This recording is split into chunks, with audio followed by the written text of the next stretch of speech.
Hello everyone, how are you? I hope that আপনারা সকলেই সুস্থ সাবলীল আছেন। তো মোবাইল রহস্য ইউটিউব চ্যানেলে আপনাদের সকলকেই অনেক অনেক শুভেচ্ছা ও অভিনন্দন। তো আজকে আমরা ফেসবুকের আরও হেল্পফুল এবং গুরুত্বপূর্ণ ওয়ে নিয়ে আলোচনা করতে চলেছি আজকের এই ভিডিওতে। তো দয়া করে আপনারা সম্পূর্ণ সময় জুড়ে আমার সঙ্গেই থাকবেন। তো ফেসবুকের যে গুরুত্বপূর্ণ টপিককে নিয়ে আলোচনা করব সেটি হলো, আমরা অনেক সময় ফেসবুকে ভিডিও বা অনেক ফটোস দেখি। তো সেগুলো আমরা কীভাবে সেভ করতে পারবো আমাদের ফেভারিট লিস্টে। তো সেভ করার ফলে আমরা যখন খুশি তখনই কিন্তু দেখে নিতে পারবো। তো এটি কিন্তু খুবই হেল্পফুল এবং গুরুত্বপূর্ণ টপিক হতে চলেছে আপনাদের জন্য, যদি আপনারা আপনাদের পছন্দ কিছু টপিক ফেসবুকে সেভ করে রাখতে চান তবে। তো সেটির জন্যে আমরা প্রথমত ট্যাপ করে দিই ফেসবুক অ্যাপ্লিকেশনটির উপরে। তো আমি আমার ফেসবুক অ্যাপ্লিকেশনটির উপরে ট্যাপ করে দিতে এখান থেকে আমার অ্যাকাউন্টের বিভিন্ন পোস্টগুলো শো করছে। তো শো করার পর এখান থেকে আমরা যেটি করব, মনে করেন যে আমি আমার এই পোস্টটি সেভ করতে চাই, আমার এই ফ্রেন্ডের পোস্টটি। তাহলে আমি এখান থেকে উপরে গিয়ে দেখতে পাচ্ছি পোস্টের যে হেডলাইন দেওয়া আছে, যে এখান থেকে আমরা দেখতে পাচ্ছি ক্রস অপশন রয়েছে, তার পাশে রয়েছে থ্রি ডট মেনু, ক্যাপশনের পাশে রয়েছে থ্রি ডট মেনু। তো এই পোস্টের ক্যাপশনের পাশে আমরা থ্রি ডট মেনু পেয়ে যাচ্ছি। তো থ্রি ডট মেনুর উপর ট্যাপ করে দিতে এখান থেকে আমরা অনেকগুলো অপশন দেখতে পাচ্ছি। তার মধ্যে আমরা প্রথমেই দেখতে পাচ্ছি সেভ পোস্ট। তো সেভ পোস্ট বলে অপশনটির উপর ট্যাপ করে দিতেই পোস্টটি কিন্তু সেভ হয়ে যাবে আর কি। তো এখান থেকে আমার যেহেতু কালেকশন সিলেক্ট করতে বলছে, তো এখান থেকে মাই ফেভারিট এই কালেকশনে আমি রাখতে পারি, অথবা টিভি অ্যান্ড মুভিস এই কালেকশনেও আমি রাখতে পারি। তো এটা টিভি অ্যান্ড মুভিসে চলে গেল, সেভড হয়ে গেল। তো এখান থেকে আমি আবার থ্রি ডটে ট্যাপ করে দিই। এবার আমি আবার এখান থেকে কিন্তু এই পোস্টটি আনসেভও করতে পারবো। এই যে আনসেভ পোস্ট, প্রথমে অপশনটি দেখে নিন আপনারা, আনসেভ পোস্ট লেখা রয়েছে। তো ট্যাপ করে দিলে পোস্টটি কিন্তু আনসেভ হয়ে গেল। তো আবারও থ্রি ডটে ট্যাপ করি, দেন এখান থেকে পোস্টটি সেভ করব।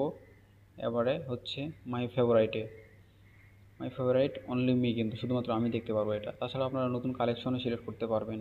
নিউ কালেকশনে যে ট্যাপ করে প্লাস আইকনে ট্যাপ করলে আপনারা নিউ কালেকশন, নতুন কোনো অপশনে সিলেক্টে আপনারা কিন্তু সুন্দর করে সেখানে সিলেক্ট করে নিয়ে আর কি রাখতে পারবেন। তো আমি মাই ফেভারাইটে সেভ করবো, সো মাই ফেভারাইটে ট্যাপ করে দিলাম, পোস্টটি সেভড হয়ে গেল। তো এবার ভিডিও অপশনে চলে যাই। তো এখান থেকে আমি ভিডিও অপশনে দেখছি যে এই যে সিএমভি মিউজিক। তো এখান থেকে সিএমভি মিউজিকে এখান থেকে মনে করেন যে আমার এই পোস্টটি বা ভিডিওটি ভালো লাগলো, তো আমি সেভ করব। তো এই ক্যাপশনের উপরে আমরা একটু দেখতে পাচ্ছি থ্রি ডট মেনু, আবারও এই থ্রি ডট মেনুর উপর ট্যাপ করে দেব।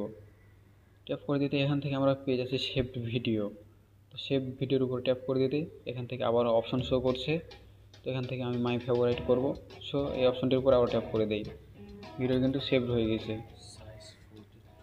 তো আবার একটু স্ক্রল করে নিচে আসি, স্ক্রল করে নিচে আসতে এখান থেকে আমরা আরও অনেক পোস্ট দেখতে পাচ্ছি। তো মনে করেন যে এই ভিডিওটা আমি সেভ করব। তো এটার উপর ট্যাপ করে দিতে থ্রি ডট মেনুর উপরে ট্যাপ করে দিতে এখান থেকে আমরা সেভ ভিডিও বলে অপশনটি পেয়ে গেলাম। তো সেভ ভিডিও অপশনটির উপরে আবারও ট্যাপ করে দিই। ট্যাপ করে দেওয়ার পরে এখান থেকে আমরা নিউ কালেকশনে যাই। আবার নিউ কালেকশনের অপশনগুলো আমি আপনাদেরকে দেখিয়ে দিই। তো প্লাস আইকনের উপর ট্যাপ করে দিতে এখান থেকে আমরা দেখতে পাচ্ছি কালেকশন নেম। এখান থেকে আপনারা কালেকশন নেম নিজের মনের মতো দিতে পারেন, যে প্রিয় বা ফেভারাইট, পছন্দ, এরকম কিছু দিয়ে দিতে পারেন। পছন্দের ভিডিও, এইভাবে পছন্দের ভিডিও এভাবে আপনারা সিলেক্ট করে দিতে পারেন। আর এখান থেকে আপনারা who can see this collection, আপনারা এখান থেকে চাইলে আপনার ফ্রেন্ডসরা দেখতে পারবে, অথবা অনলি মি করে রাখতে পারেন। তো অনলি মি করে রাখাটাই বেটার। আমি যেগুলো পছন্দ করি ভিডিওগুলো, সেগুলো আমি সেভ করে রাখবো, দ্যাটস ওয়াই অনলি মি করে রাখা বেটার। আর আপনারা চাইলে ফ্রেন্ডসও করতে পারেন, এতে আপনার ফ্রেন্ডস এবং আপনিও দেখতে পারবেন। তো অনলি মি করে রাখি, এখান থেকে আমি ক্রিয়েট করে দিলাম। ক্রিয়েট করে দেওয়ার পরে এটা কিন্তু অলমোস্ট সেভ হয়ে গেছে আর কি।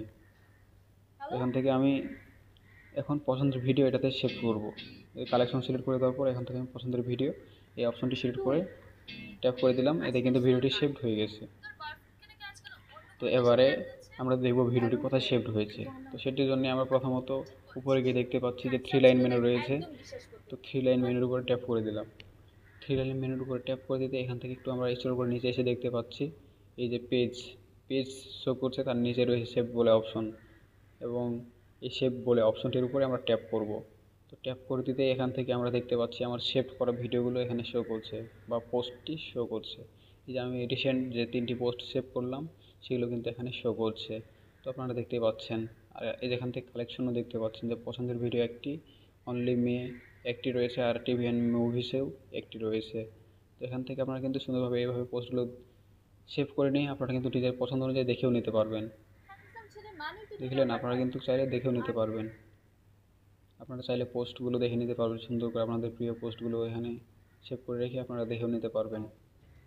তো এই ছিল মূলত আজকের ভিডিও। আশা করি সকলে খুশি হয়েছেন ভিডিওটি দেখে। তো সকলে সুস্থতা কামনা করে আবারও আজকের ভিডিওটি সম্পন্ন করছি। দয়া করে আপনারা মোবাইল রহস্য ইউটিউব চ্যানেলের পাশে থেকে সর্বদা আমাদেরকে সাপোর্ট দিয়ে যাবেন। সকলের সুস্থতা কামনা করে মোবাইল রহস্য ইউটিউব চ্যানেলের পক্ষ থেকে সকলকে শুভেচ্ছা ও অভিনন্দন জানিয়ে ভিডিওটি সম্পন্ন করছি।